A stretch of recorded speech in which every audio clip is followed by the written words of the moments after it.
Oh no, my ball just flew out. Oh, it doesn't matter. Oh wait, but I know one thing that matters. Matter. Why does matter matter so much to us? Now we have ice cubes. Ice cubes is a solid, but when it melts, it turns into a liquid, and when it's boiled, it turns into gas. Now, as you guys see, I have a badminton racket in my hand. This is a solid, where else this cup is also a solid. Now comes liquid. The water is liquid, but the cup is solid. We also have tea. That's liquid. An orange fruit. That's solid. And we also have a thermometer with mercury inside. It's a liquid. And finally, we have gel. It's neither solid nor liquid. It's a semi-solid. Now that we've seen examples of solids, liquids and gas, matter can be defined as a substance that has volume and also occupies space. Let's take a deeper look onto this topic. Comparison of the three states of matter. Let's take a look at mass.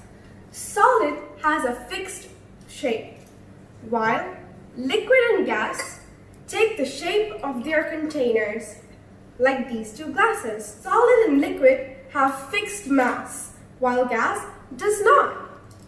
Also, solid and liquid have a fixed volume, while gas takes the volume of its container. Let's come on to compressibility. Solids cannot be compressed, while liquids are difficult to compress, but gas can be compressed. Now, I have three dishes here. This represents gas, this represents liquid and solid. Gas, space particles are very large. Particle arrangements are very loose, and they move randomly and collide with one another. While liquid, the space particles between them are moderate. Their particle arrangements are close. They move more freely and also collide with one another. Finally, we come on to the solid molecules. The space particles between them are very, very small.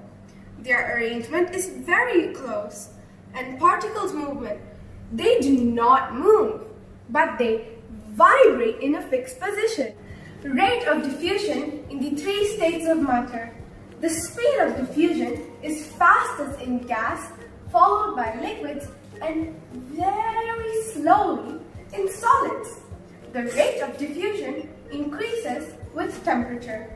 Imagine having a perfume bottle and spraying it.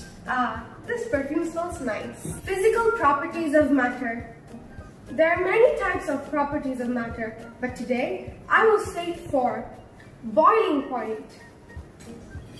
I have hot boiling water here. Beware never to touch boiling water as it may burn your fingers.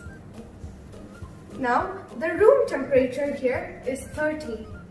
When I dip this in, we will know the boiling point of water. If you all can see, it would have reached 100 degrees Celsius. Melting point. Melting point is when a solid turns into liquid, like ice cubes.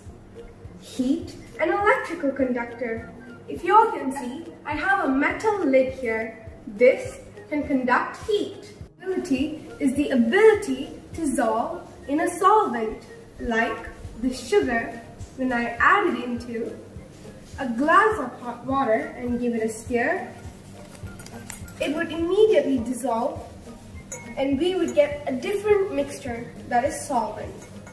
When it comes to chemical properties of matter, we have two. One is rusting. When there is presence of oxygen and water in the atmosphere, when iron is exposed to it, it rusts. Like this nail, it was exposed to oxygen and water. Also flammability. When there's heat, fuel and oxygen, flames start to come. Last but not least, the changes in the states of matter. We have 6. That's a melting point, boiling point, evaporation, condensation, freezing, and sublimation. Thank you very much for sparing your time, and this is the end of my presentation. Bye!